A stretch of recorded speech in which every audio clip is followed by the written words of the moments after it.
That mountain, think of it as anything that has solidified in your consciousness. It could be a marriage dynamic that feels really, really stuck. It could be a pattern in your health that continues to repeat itself. You've done all the things, and yet this disease dynamic is still here. It feels so unmovable and impossible. If you've been trying to move a mountain in your life through willpower, prayer alone, through your own human efforting, through doing more and more, and you really feel exhausted, it might be a nervous system problem. It might be a subconscious agreement that was formed long before you ever had language for it.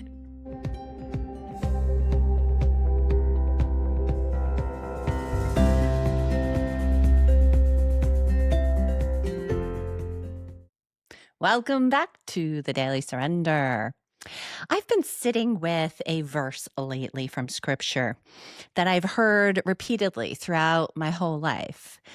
And I don't think I ever really understood it the way that I understand it here today. In Matthew 21:21, Jesus says, if we have faith and do not doubt, we can say to a mountain, move, and it will move. For most of my life, I interpreted that scripture to say that we move the mountain through our own effort. Like faith means pushing harder. It means believing more, trying so hard not to doubt, and then the mountain will move, convincing myself that if I was confident enough, and again, if I efforted enough, the mountain would move. And in a lot of the work that I do with my clients and my coaching and guiding freedom journeys, the transformation really begins to happen when they step away from the limiting beliefs, from the constructs that have been oftentimes so crystallized into their being that are based on false identities, and step into faith. And I've seen them struggle with the same concept that I'm talking about here that we see reflected in Jesus's words in Matthew. So I thought I would talk about it in today's podcast and really flesh it out and break it down for all of us. If I'm being honest, I have moved a lot of mountains in my life through an enormous amount of discipline, through my human flesh efforting, through the perfect strategy. And the moving of the mountain, when I do it that way or when I've done it that way, it actually hasn't led to the transformation that I was desiring, or it burnt me out. It completely depleted me. And when we look at it from a deeper perspective, like when we really dive into the meaning of this, we see that the mountain itself does not move because we, of our own human effort, are pushing it. It actually moves when we stop holding it in its place. That might sound really confusing to you, and we're going to unpack that in today's episode. We're going to unpack what an actual mountain represents mystically in scripture, and what Jesus may really have been inviting us into, and the difference between manifesting from our ego, which is completely exhausting, I can attest to that, and manifesting from a place of union. When we manifest from a place of union, it feels so aligned, and we're opening up inside of ourselves this quiet authority. So if you've ever felt like you're trying so hard to believe in something, but something in your life that you really want to change or shift isn't shifting, this is a conversation you're going to want to lean into. And I'm so glad that you're here. So again, let's go back to this scripture in Matthew where Jesus is talking about having faith, not doubting. And he says that we can say to the mountain, move, and it will move. So what is a mountain? Let's look at that. What if the mountain itself is not external? Jesus is not talking about literal geography here. In scripture, oftentimes mountains represent what feels so massive to us, so immovable, entrenched in our belief systems, entrenched in generational patterns that we see throughout our family lineage. These false identities, really hardened identities that we're living into. Perhaps they're power structures or even trauma that becomes crystallized into this is just who I am. I can't change. That mountain, think of it as anything that has solidified in your consciousness. So some examples could be a marriage dynamic that feels really, really stuck. No matter what I do, my husband doesn't change and nothing is ever going to change in this marriage. And I don't know what to do. It feels impossible. It could be a pattern in your health that continues to repeat itself. You've done all the things, and yet this disease dynamic is still here. It feels so unmovable and impossible. It could be this glass ceiling that you continue to hit in your career, in your business, and you want more, but it feels impossible again. It could be the story that runs through your head on this endless loop, constantly saying, this is how it's always going to be. This is how it's always going to be. And I feel hopeless.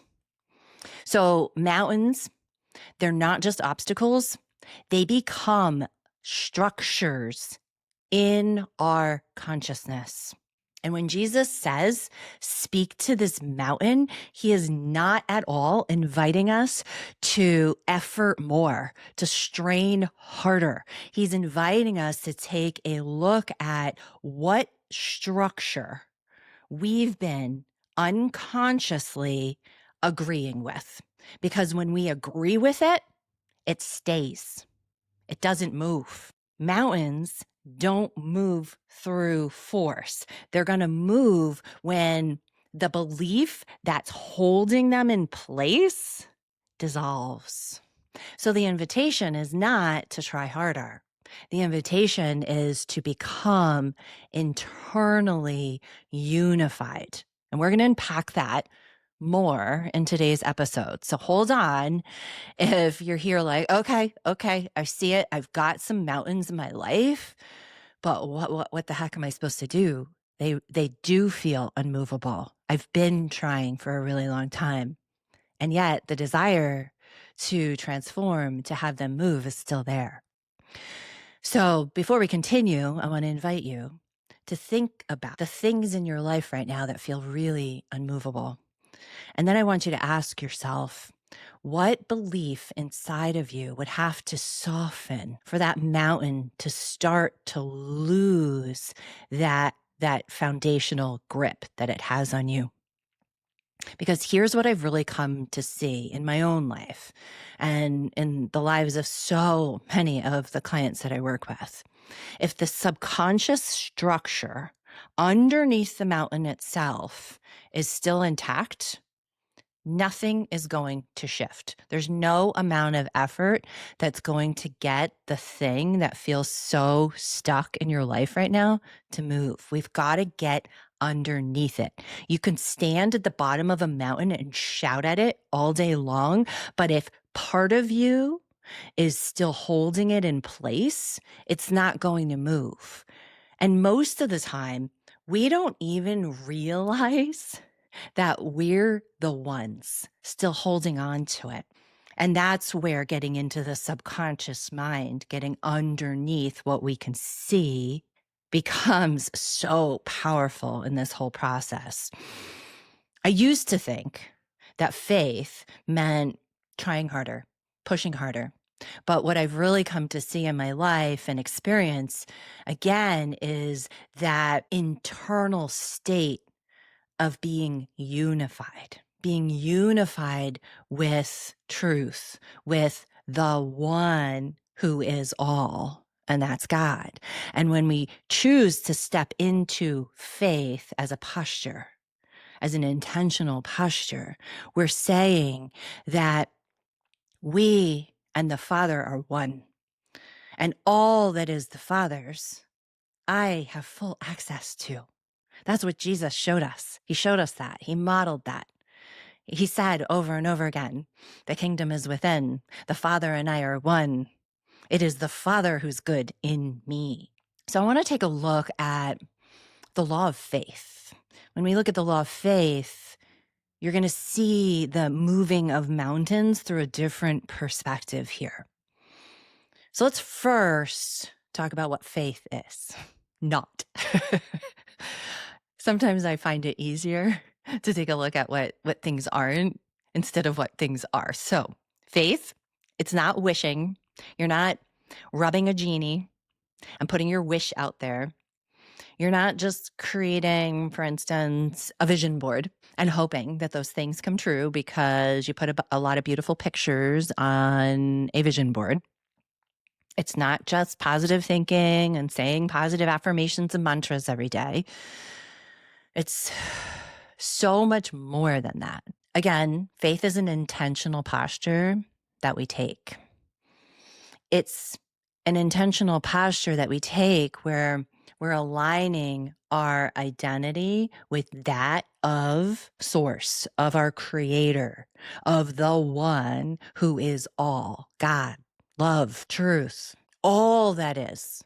Think about all. It's so much more than our human minds can even comprehend. Faith in and of itself creates the nervous system safety. Faith becomes real when we're internally unifying ourselves with God, with the source of all. And when we do that, instead of experiencing fragmentation, we're experiencing non-fragmentation. Again, we're coming into union. When one part of me says, I trust God, I totally trust God, I believe in God. But then there's another part of us that's gripping in fear. That's fragmentation. And I think this is where we often misunderstand faith. When we're hearing Jesus talk about having faith and not doubting and being able to just say to a mountain, move, and it will move, it's not us saying, okay, move, mountain, move. And now I'm just efforting and trying harder and I'm praying harder. And I'm almost praying from a place of wishing and rubbing that genie bottle so that the genie comes out and gives me my wishes. It's not declaring what we want to move even louder and more forceful and white knuckling it into happening. What he's really talking about is consciously saying, I trust you. I trust you. And in that, we're surrendering the details there. We're announcing or proclaiming that God is all, that in God is all answers, all goodness. Instead of subconsciously holding on to this belief that it's impossible, we're not supported. Because when we're fragmented and we're holding on to this belief, okay, I know God's all. I say I trust, and I'm walking out in faith. For instance, in this relationship, say you're in a relationship and your partner is really struggling and they've got their own things that they're gripping to in life, their own constructs, their own mountains, right? And they're living into the mountain. They're not even aware that they're doing it.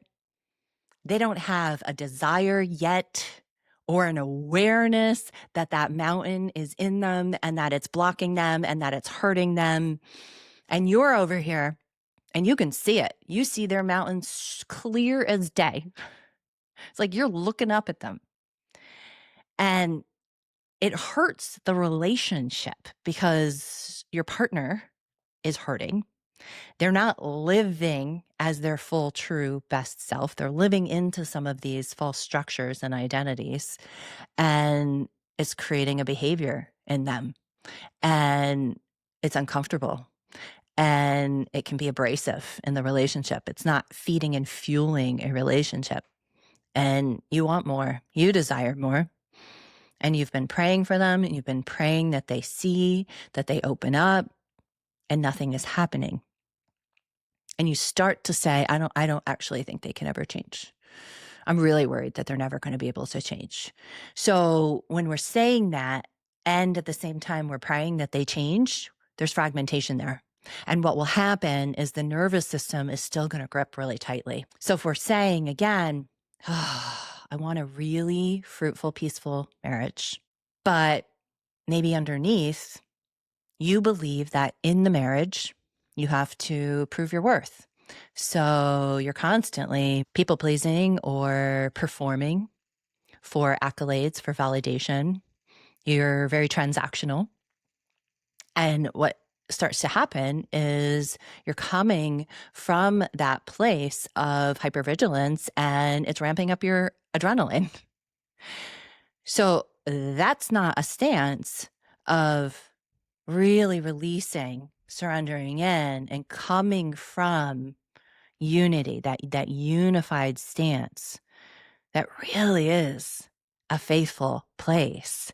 And you can feel it. You can feel it in your nervous system. I am so attuned to frequency today because I firmly believe, and we know this, research supports this, that everything is energy. So I will feel into the frequency of my thoughts, of my emotions, of what's coming out of my mouth. So if I'm saying that I really do believe that this marriage can change and get better, and I don't feel it in my body because I've got some beliefs, even if they're subconscious and I'm not fully aware of what they are underneath the surface, my chest is going to feel tight. I'm going to feel a pit in my stomach. I'm going to feel a little bit heavier. And that's an invitation for us to take a look at where we've got fragmentation, even in our thoughts and our beliefs.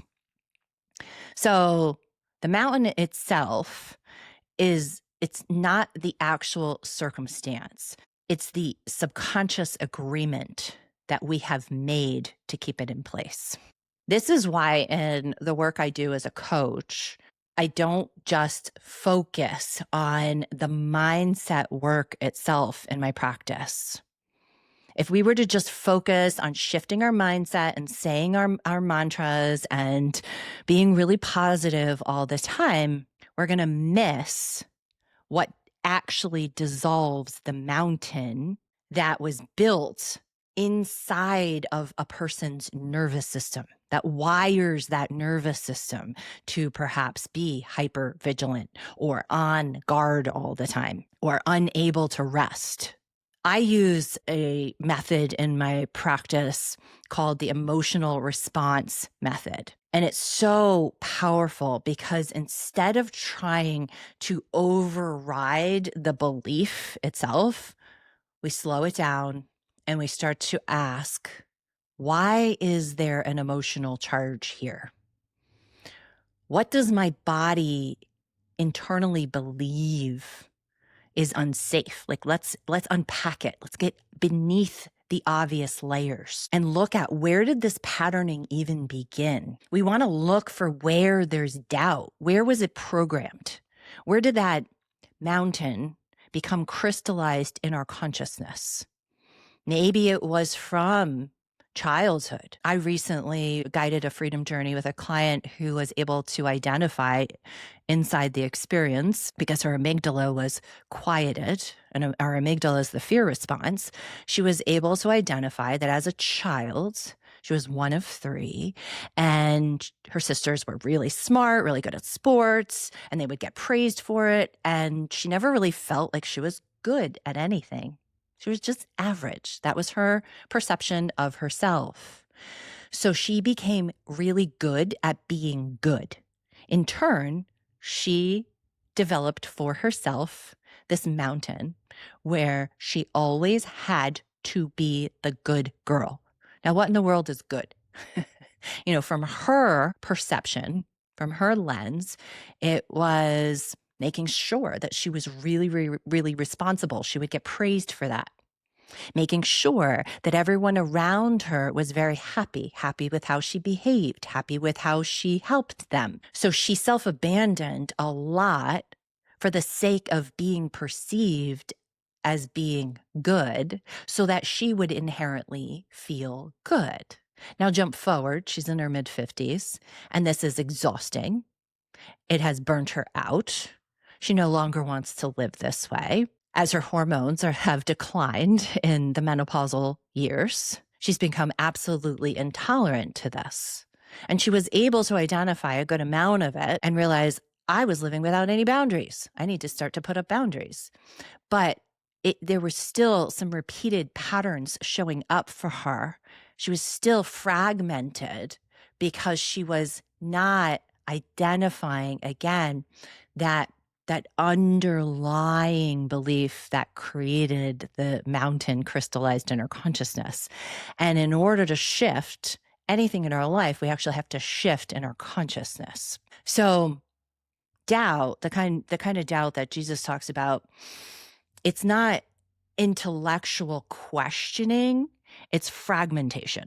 It's when one part of us says, I trust, and another part somewhere, again, it can be buried underneath the surface, is really bracing in fear. It's tight. And I've experienced this so much. I've shared a lot about it throughout many of the podcast episodes, and I'm still really aware of where I'm still fragmented or I'm looking for it. Because again, today I'm able to lean in and use my body and how I feel as a litmus test for whether I'm actually really dropping into faith or whether I'm just saying it and I'm still gripping underneath the surface, and then I'm trying to effort it. It's like I'm driving uphill with the emergency brake on. And in turn, I'm not unified. I'm not unified with source, with God. And until all of those parts of us are unified, faith feels really, really exhausting. It feels like something we're doing instead of how we're being. So the emotional response method that I follow in my practice with my clients really helps us to bring all of those different parts into safety. Because what we're doing is we're identifying the emotional response and we're tracing it all the way back. And then we allow it to release without re-traumatizing our system. And from that place, a new identity can form. And it's forming not because we're forcing it at all. We're surrendering, and then we're allowing it to be reformed from truth. And when the emotional charge dissolves, oh my gosh, the mountain does not need to be pushed. It's losing its structure. It's beautiful.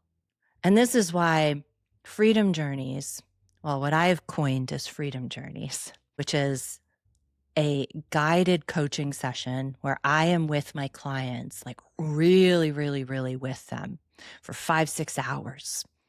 And we're inside medicine. We use MDMA, which was originally created, and it's why we use it, to quiet the amygdala. And it was originally created back in the 1940s as a medication used in therapeutic settings for patients with chronic PTSD, because therapists were recognizing that they could not get under the surface, right? They could do all the talk therapy in the world, all the mindset work in the world, but the underlying beliefs were running the show.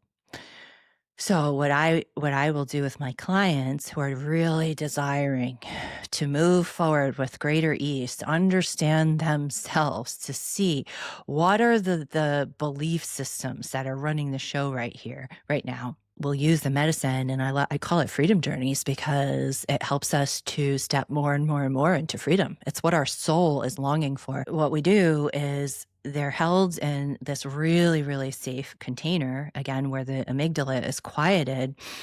And when we're able to take a look at What were the things under the surface that actually were causing the nervous system to perceive danger, danger, danger, and then in turn resist the very things that they want to change? So, for instance, they might want deeper intimacy, but there's an underlying belief that they can't trust enough to let go for a whole variety of reasons and experience that intimacy. Or maybe there's an underlying belief that they're not worthy. So receiving the goodness of that deeper intimacy becomes blocked. They can want growth and expansion in their job, but if the underlying belief is that they're not good enough, then they can't hold the capacity of, say, greater expansion in their career, more money, a position of more influence. They just simply can't hold it. And so there's a misalignment there. They can want peace. They want to live a peaceful life. But under the surface, if there's something that feels way more comfortable living in chaos, because chaos along the way became comfortable to them. And I'm saying comfortable to the nervous system just because it's what it's known to feel safe and familiar, then even though they want peace, they're going to continually attract situations and people that are chaotic. And they feel like they're spinning their wheels in mud. So if our body equates any of these things with vulnerability, any of the things we want, right? Like we say, like, I want this mountain moved. But if it's equating the outcome, the transformation that we're seeking, right? With being really vulnerable. Perhaps it's like with exposure, like I'm going to have greater exposure. More people are going to see me. Maybe it's perceiving it like, oh my gosh, then I'm going to completely be out of control. If I get that, it's going to self-sabotage and we're going to sabotage. And this can be referred to as upper limiting, or you're hitting that metaphorical glass ceiling. And none of it is a failure of our faith. It really is a nervous system patterning. So when the fear circuitry quiets, even temporarily, the subconscious material can rise up really safely. And we can start to see so much clearer. And we can feel without that white knuckling bracing. And we can start to integrate truth and integrate that true identity that comes from source, God, our creator, without our nervous system fighting it. And that's really, really where faith becomes embodied instead of just something that we're aspiring to. It's not something that we're trying to convince ourselves of anymore. It becomes something that we are. My clients and this work that I've done with my clients over the years, all of it, whether it's one-on-one coaching relationships, whether we're going in an intensive using the medicine in a freedom journey, it has taught me so much about our human experience and how similar we all are. So what I'm talking about here today, I know applies to you in one way or another, because we're all seeking the same thing. We're seeking freedom to be who we've been created to be. We are seeking unity. We're seeking the confidence in that unity. We're seeking the peace that comes when we live in unity and the joy that comes when we live in unity. And it's just all the stuff under the surface. So if you've been trying to move a mountain in your life through willpower, prayer alone, through your own human efforting, through doing more and more and more, and you really feel exhausted, it might not be a faith problem at all. It might be a nervous system problem. It might be a subconscious agreement that was formed long before you ever had language for it. And that's the kind of work that I hold space for. It's not that I am holding space for you and I have some magic tool here that's going to come on in and fix you, or I'm going to give you the answers. But what I'm really doing is I'm helping you become internally unified, because the law of faith is not about convincing God to act. God is God. God is all that God is. I am that I am. We're not manipulating God. It's about becoming whole within yourself. And when your subconscious, when your nervous system and your conscious identity agree, that mountain has nothing left to stand on, and it dissolves. It dissolves into the sea. It moves like Jesus is speaking about in Matthew 21:21. So for me, I've shared a lot with you guys about my growth edges. This podcast is growing alongside of me. So many of the episodes that I bring to you guys are coming from, again, my own growth edge or my own lived experience. So in my life, I have always desired faith. I've said I've had faith. I've wanted the faith that we're talking about here today, the faith that comes from unity, but I didn't understand. I didn't understand any of the things that we're talking about here today. I really did perceive that it was just try harder, believe harder, pray harder. And I used to pray from a place of essentially manipulating God. Not that I thought I was manipulating God, but it was like praying from effort. And if I say the prayer good enough, then the outcome is going to change. And I controlled a lot in my life. I was very, very, very controlling, which came from my fear. I thought it was my job to fix and solve problems for everybody else around me. I was very, very type A. I moved very fast through my life. I took responsibility for everything. The client that I mentioned earlier that I guided on a freedom journey last week, who was the good girl and was responsible for everyone around her, I really related to her. And when I asked her, how does that feel to be responsible for everyone? And she said, it's so heavy. She just kept saying, it is so heavy. It is so exhausting. And I am so tired of it. I'm so tired of it. I got her. I understood that because I felt very much the same way. I continued to do it because I didn't understand that my deep down under the surface belief was that I wasn't good enough and I wasn't worthy. And in order to be good enough and to be worthy, I needed to do this. I would be validated when I helped another person and I was responsible for a new person. Some of the growth edge that I've really been playing now very intentionally and consciously for the past 5-6 years has been the person that's stepping into faith more and more in unity. I don't force things. I'm allowing God to lead. It does not mean it's easy. Last week I had quite a wrestle. And it was with one of my children. I wasn't wrestling with my child. What I was wrestling with was my fear and my control and trusting, having faith. That's some things that were popping up for him. I wanted the mountains moved.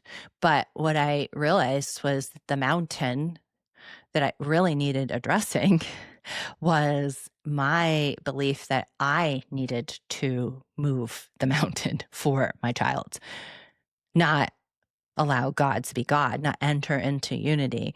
And it was an interesting wrestle, and it was beautiful because the more that I sat with it and I took a look at like when we walked through the emotional response method here, and I did that for myself, I was able to identify the underlying roots of my wrestling and my control and my struggle and where it was coming from in the nervous system and address it there. And of course, it all worked out. Does it all work out in the exact details that I might have scripted? No, but releasing my need to know the details and script the details is part of my own process.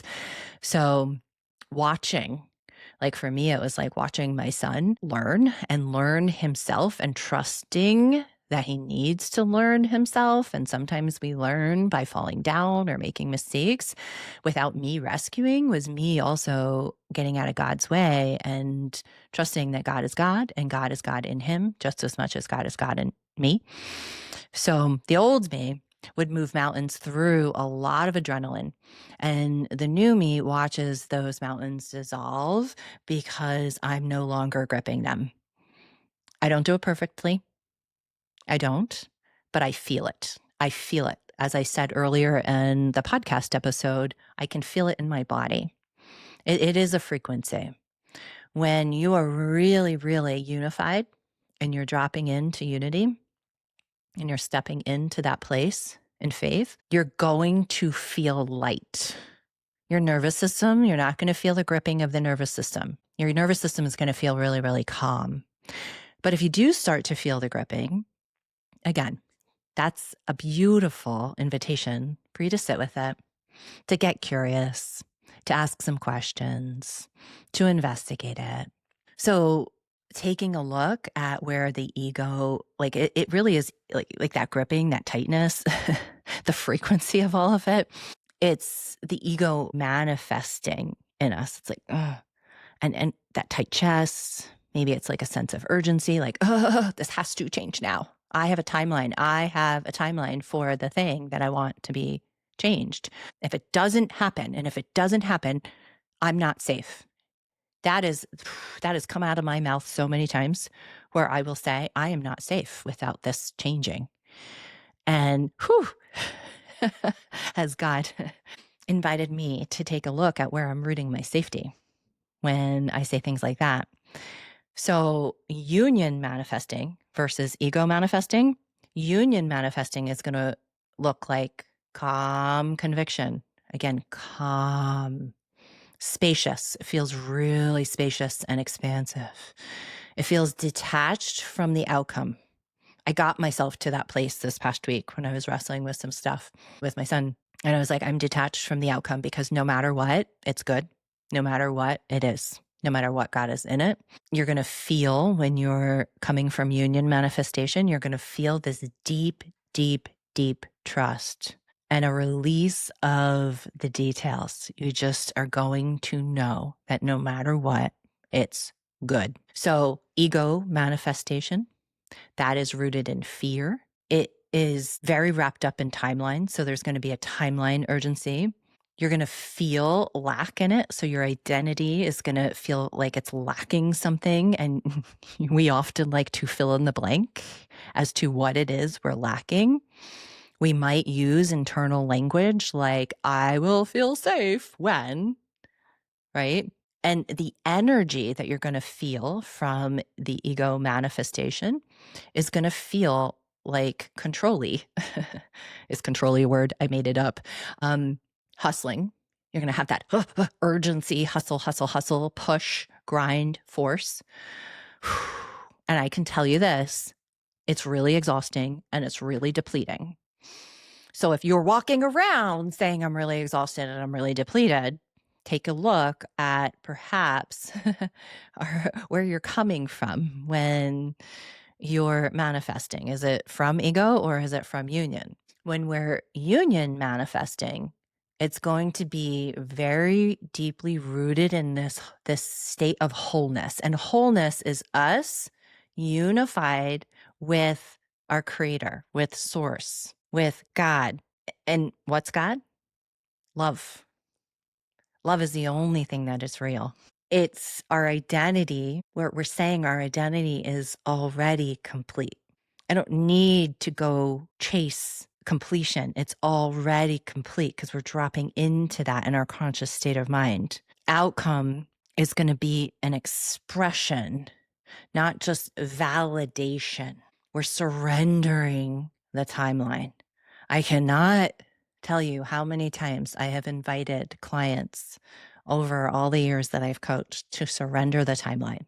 Yes, I hear your goals. I ask for your goals. I have them write down their goals on their initial intake form. I want to hear what it is that their soul is longing for, whether it is something physiological like less inflammation in the body, or I want to lose 25 pounds or sleep through the night.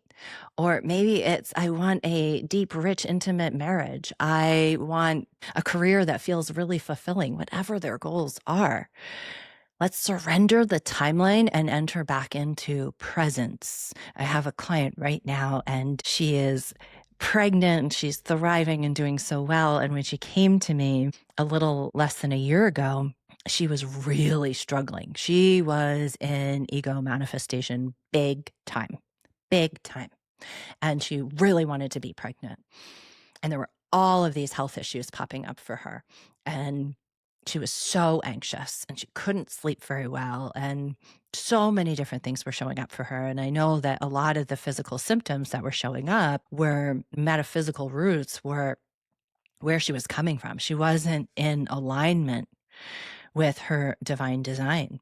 And she wasn't coming from a place of union. And one of the first things that we worked on, yes, we maybe we tweaked her diet a little bit and we brought on some things that could even physiologically help her anxiety and help her calm. But we really, really worked on releasing the timeline. And when she released it, I remember how much lighter she felt and was releasing the timeline around getting pregnant. And instead, she was really working on being present to now, being present to herself here, being present, knowing that she's never alone, ever, ever, ever. She has union at all times. And I watched her physical body relax and the inflammation decrease. And then she got pregnant. She was almost in shock, like, I'm pregnant. I know that that was the goal, but she was not focused on the timeline. She wasn't saying that I need to be pregnant by this date or else, and then scripting the catastrophic story of all the things that would happen if it didn't happen on her timeline. You can imagine the shift in her nervous system, right? We can come from an internal dialogue of it's unfolding. It's unfolding. I trust that it is unfolding, and that energy is going to feel really settled, really regulated, very clear. And you're going to have this internal sense of quiet power. Ego says to us, move this mountain so I can be okay. But when we come from union, union will say, I am okay, and the mountain moves. Can you see the difference there? Move that mountain so I can be okay. Or I am okay. And now the mountain moves. So remember, we always want to come back to the nervous system because the nervous system is a guide for us. So mountains are going to move when our body feels safe enough to release the old identity. When enough of us collectively start moving from ego to union, you know what starts to happen? Systems are going to shift. Families collectively are going to shift. Our culture is going to shift. I actually believe that we right now are in a great awakening. I'm seeing it happen. I'm seeing it happen in my smaller circles. I'm seeing it happen in bigger circles. I'm seeing it happen collectively. And I'm focused there. I'm focused on me and what I can do to continue to shift myself from ego to union. And when I do that, the people closest to me start doing it. And then the people closest to them start doing it. Instead of looking out at all the stuff that's happening and coming from a place of fear. That's what's helping me to shift out of fear and into faith. And we get to do this. We get to create essentially heaven here, now, here on earth as we shift. And yesterday, one of my sisters said something to me because we're seeing a big shift in our family. So I've got my immediate family. My husband and I have 3 young adult children, and then I'm one of 4. So I have 3 siblings, and it's been this beautiful ripple effect out. The work that I've done on myself, it has impacted not only my husband and our children, but it's impacted my siblings and then their families and my parents. And that's how redemption happens. I mean, redemption starts to happen more and more as we change, and it's happening through the embodied faith that we're living with. And then that's rippling out and rippling out and rippling out. And it's so beautiful. So, so, so beautiful.